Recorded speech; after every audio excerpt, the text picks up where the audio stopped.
หนุ่มใหญ่คนไทยได้ตัดสินใจมาเจอสาวลาวหลังติดต่อกันผ่านโซเชียลมีเดียแต่ว่าสุดท้ายโดนสาวลาวเทแถมยังถูกปล้นทรัพย์สินและก็บ่มีแม้แต่เงินจะกลับประเทศไทย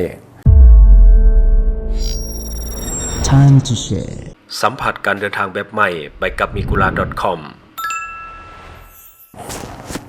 สวัสดีท่านผู้ชมกลับมาพบกับรายการTime to Shareสำหรับหัวข้อข่าวที่เราอยากจะนำเสนอในวันนี้ก็คือเกี่ยวข้องกับคนไทยหรือว่าหนุ่มใหญ่คนไทยตัดสินใจมาเจอสาวลาวหลังติดต่อกันผ่านโซเชียลมีเดียแต่ว่าสุดท้ายก็คือโดนสาวลาวเทแถมยังถูกคนปุ้นทรัพย์ก็คือเงินสดก็ถูกปุ้นทรัพย์สินที่เป็นโทรศัพท์ก็ถูกปุ้นคือกันแม้แต่เงินจะกลับบ้านตอนนี้ก็ยังบ่มีก็คือจะกลับประเทศไทยแต่บ่มีเงินเดี๋ยวไปเบิ่งภาพนํกัน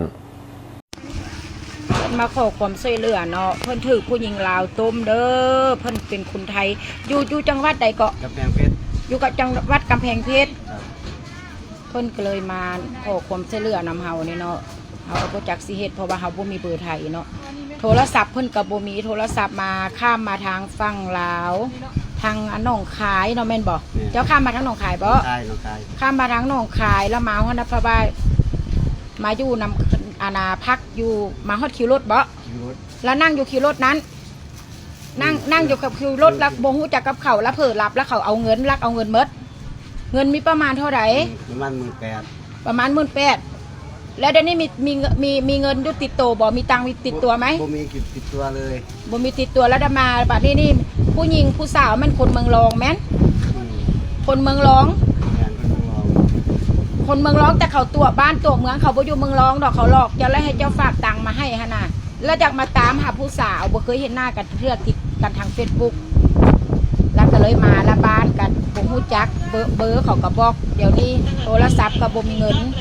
โทรศัพท์ก็เอาจำอยู่ตลาดเช้าพูนแล้วบ่มีฮอดเบอร์ญาติเบอร์หยังเด้อผู้ใดเห็นก็ช่วยแชร์เพิ่นได้เด้อเพิ่นอยากกลับฝั่งไทย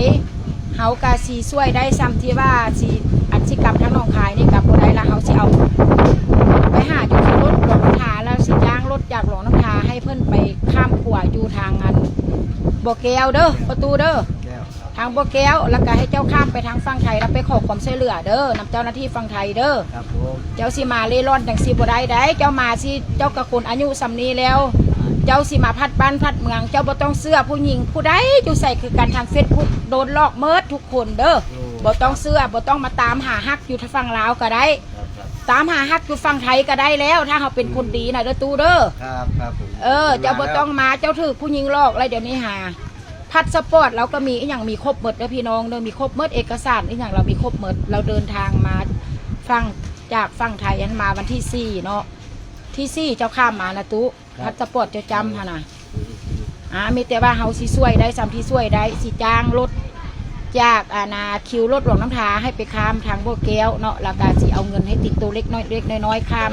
ขี่รถจากโบกแก้วไปหาบ้านหาเมืองเพิ่นเนาะผู้เธอเป็นญาติเพิ่นก็เบิ่งเด้อเพราะว่าเฮาติดต่อหาญาติเพิ่นทางไทยบ่ได้เนาะเพราะว่าบ่ได้เป็นเพื่อนเฟซกันแล้วก็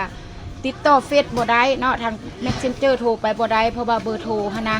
เพิ่นบ่จำจักอย่างเลยเพราะว่าอยู่นำโทรศัพท์เพิ่นเอาจำไว้ตลาดเช้าเวียงจันทน์เพิ่นเบิดช่วยแชร์ให้เด้อทุกคนเด้อเจ้าชื่อหยังชื่อบุตรอยู่จังหวัดกำแพงเพชรครับเฮ็ดงานอีหยังก็ทางบ้านก่อสร้างรับจ้างทั่วไปงานรับจ้างทั่วไปโอ้ยรับจ้างทั่วไปเจ้าหาเงินไว้กินบัตรเท่ากับโบเนาะเจ้ายังมาตามหาฮักเนาะเจ้าเราไปหลงเป็นบ่ต้องหลงแม่ผู้หญิงน่ะเด้อเดี๋ยวนี้บ่มีเงินแล้วเขาก็เคลียร์พิมพ์ผู้หญิงน่ะเด้อบัดนี้จำไว้เด้ออายุสำเจ้าอายุจักปีแล้วนี่50 กว่าแล้วโอ้แต่ว่าเราคือว่าแล้วเนาะคนสู้ชีวิตเนาะรับจ้างทั่วไปเนาะ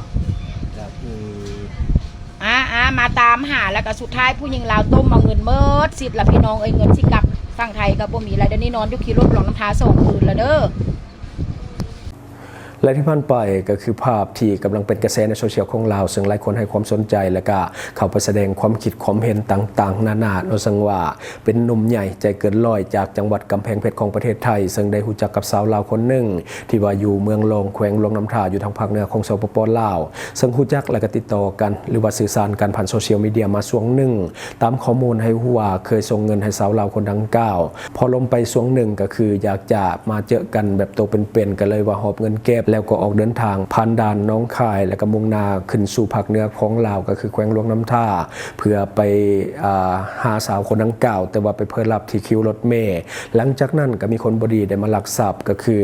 หลักเงินสดและก็หลักโทรศัพท์ไปด้วยหลังจากนั้นก็คือขาดการติดต่อกับสาวคนสนิทที่จะเดินทางไปหาก็ขาดสะบัดลงเพราะว่าเงินก็บ่มีแล้วโทรศัพท์ก็บ่มีแล้วขาดการติดต่อแถมยังบ่จื้อข้อมูลการติดต่อสาวคนนั้นด้วยและสาวคนนั้นก็บ่สามารถที่จะติดต่อหาหนุ่มใหญ่คนไทยเช่นกันกลายเป็นว่าการนัดพอนากันในครั้งนี้ก็คือจบลงแต่เพียงเท่านี้แถมหนุ่มใหญ่คนไทยก็บ่มีเงินติดตัวเลยจึงได้เข้าไปขอความช่วยเหลือจากห้านค้าใกล้เคียงและก็เล่าเหตุการณ์ทั้งหมดสู่เจ้าของห้านฟังโชคดีที่ได้เจอคนใจดีชื่อนางน้อยพันธวงศ์เป็นแม่ค้าขายเครื่องสำอางซึ่งนางน้อยพันธวงศ์ก็คือเจ้าของโพสต์ได้ตัดสินใจให้การช่วยเหลือเพื่อมนุษยธรรมก็คือให้เงินกีบเป็นค่ารถเมล์เดินทางจากแขวงหลวงน้ำท่าลงมาที่นครหลวงเวียงจันทร์จำนวนทั้งหมดแม่น600,000 กีบพร้อมกับให้เงินบาทอีกจำนวนหนึ่งเพื่อที่จะเดินทางข้ามไปยังจังหวัดหนองคายและขอความช่วยเหลือจากเจ้าหน้าที่ของไทยอีกครั้งหนึ่งเพื่อที่จะเดินทางกลับบ้านเกิดที่จังหวัดกำแพงเพชรเดี๋ยวเราไปเบิ่งคลิปนํกัน อันนี้จะขอบใจอีแม่ได้ที่ อันนี้เป็นค่ารถเด้อสปอร์ตแต่ค่ารถเนาะ ที่ส่งค่ารถไปประเทศ 600,000เป็นค่ารถนี่ ค่า นะ รถไปส่งประเทศไทย ค่ารถตัวนี้เป็นฮอดเวียงจันทน์นครหลวงนี่อันนี้ซัฟเฟอร์รถเพิ่นเด้อนี่ซัฟเฟอร์รถเวียงจันทน์เด้อซัฟเฟอร์เวียงจันทน์ส่งพ่อลุงกลับบ้านแล้วอันนี้ค่ารถจากหลวงน้ำทาไปเวียงจันทน์เด้อตู้เด้อ อีแม่ส่งค่ารถไปนี่600,000 ฮอดเวียงจันทน์ เบอร์ฮอดในจันทร์แม่ส่งค่ารถ แล้วยังสิเอาเงินบาทให้อีกให้ข้ามประเทศไทยอีก จะไปประเทศไทยเพราะว่าอยู่นี่มันโดนหลอกแล้วไม่มีเงินสักบาทพอดีอีแม่คนดีเลยช่วยค่ารถไปครับช่วยค่ารถไป ให้เดินทางปลอดภัยเด้อได้รถเมล์เวียงจันทน์เด้อส่งขึ้นรถเมล์เวียงจันทน์แล้ว ครับอีแม่คนดีเลยส่งค่ารถไปครับผมอยู่หลวงน้ำทานี่แหละตอนนี้ กลับละซัฟเฟอร์รถเพิ่นรับเงินไปละบัดนี้เพิ่น มันการหนึ่ง เดินทางปลอดภัยเดินทางปลอดภัยบ่ต้องการมาอีกเดี๋ยวโดนหลอกอีกเด้อคันสิกลับคันมาหาผู้สาวที่เขาโดนหลอกอย่าสุมาเด้อมันก็มีคนดีคนชั่วเด้อ ครับไม่มาแล้วอีแม่ถ้าโดนหลอกเงินไม่มาแล้วศูนย์อันนี้เงิน1,000 บาทนี่เนาะเพิ่มอีก1,000 บาทนี่เป็นเงินบาทไทยเด้อรับเอาเพราะว่าอันนี้เป็นเงินเฮาเองเนาะเฮาจกกระเป๋าเฮาเองให้เฮาบ่ได้ให้ผู้ใดช่วยเลยว่าจะเป็นเงินเฮาเองเด้อช่วยพ่อลุงเพิ่นเดินกลับบ้านเนาะให้กลับบ้านให้เดินกลับถึงบ้านที่ประเทศไทย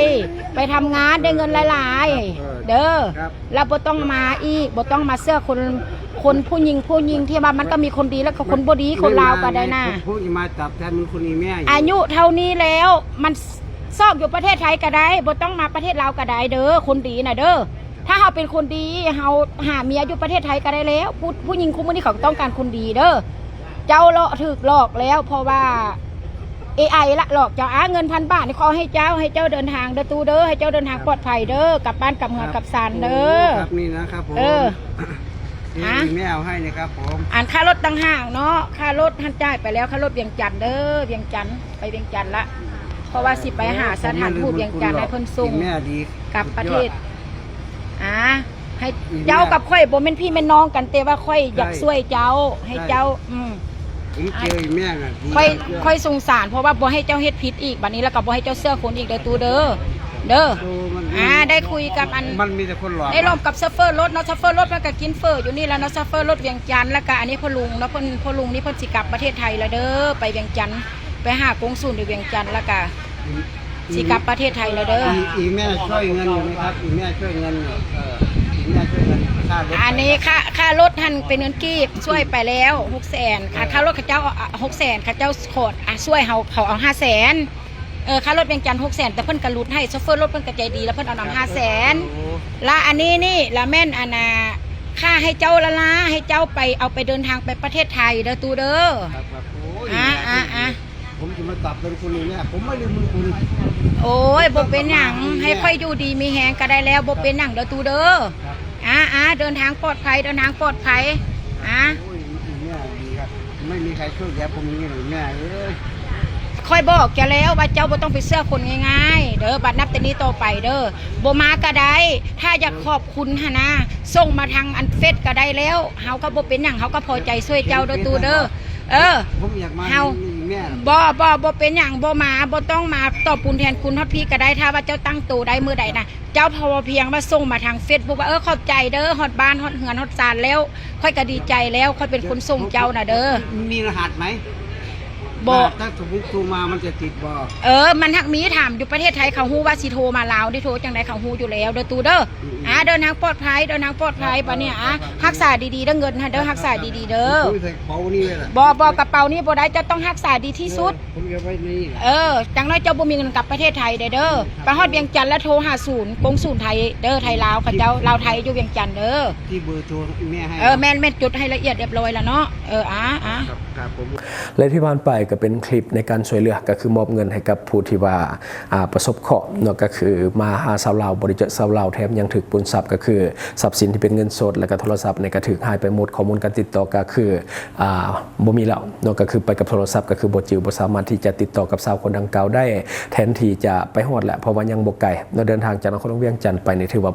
ไกลแล้วแต่ว่าน้ำทางไปเมืองรองนี่ถือว่าบ่ไกลจะฮอดแหละแต่สุดท้ายก็คือขาดการติดต่อบ่สามารถที่จะไปหากันได้เนาะขอให้เรื่องนี้เป็นอุทาหรณ์สอนใจสำหรับหนุ่มใหญ่คนไทยหลายๆคนที่กำลังพัวพันกับสาวลาวในปัจจุบันโดยเฉพาะผ่านโซเชียลมีเดียสาวลาวกับบ่ต่างอย่างกับคนไทยเราก็มีทั้งคนดีและก็คนบ่ดีรวมทั้งมิจฉาชีพปะปนอยู่นํกันกรณีนี้สาวลาวก็ถือว่าบ่ได้ตัวโทรศัพท์หนุ่มใหญ่คนไทยเสียกันเลยว่าขาดการติดต่อไปเลยบ่สามารถที่จะติดต่อกันได้ตอนนี้สาวลาวถือว่าได้รับความสนใจจากหนุ่มไทยค่อนข้างที่จะหลายเนาะซึ่งเบิ่งจากคอมเมนต์ตามโซเชียลมีเดียต่างๆจะเห็นหนุ่มใหญ่คนไทยหลายคนที่ว่ามาเตาะสาวลา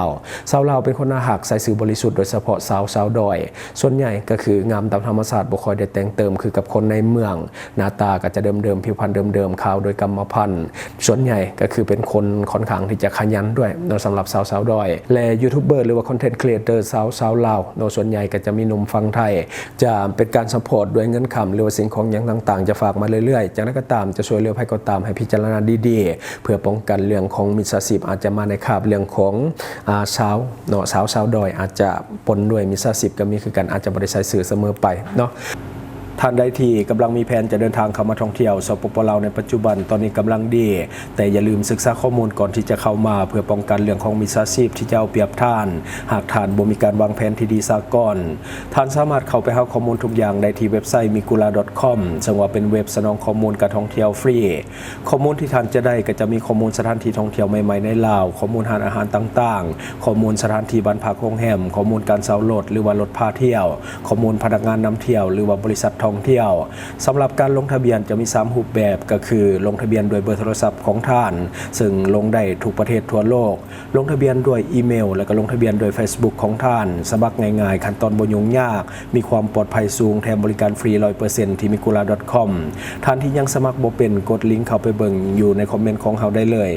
สัมผัสการเดินทางแบบใหม่ไปกับ migula.comอันนี้ก็คือเนื้อในของข่าวที่เราเก็บมาเล่าสู่ฟังในมื้อนี้หวังว่าท่านจะได้รับสาระดีๆสำหรับท่านที่ว่าเบิ่งรายการเฮาอยู่คิดเห็นจังได๋กับสิ่งที่ว่านำเสนอไปก็อย่าลืมฝากไว้ภายใต้คอมเมนต์ของเฮาและข้าพเจ้าจะเข้าไปอ่านด้วยตนเองขอขอบใจ ช่องทางที่คุณสามารถรับชมข่าวสารจาก Time to Share Studio Fanpage Time to Share Laos YouTube Time to Share TikTok Time to Share Laos Facebook สิงห์ดาราสายลินอยู่เมืองลาวใช้แต่เงินกีบลาวและส่งเสริมผลิตภัณฑ์ภายในเพื่อลดพรการนำเข้าสินค้าและแก้ปัญหาเงินตรา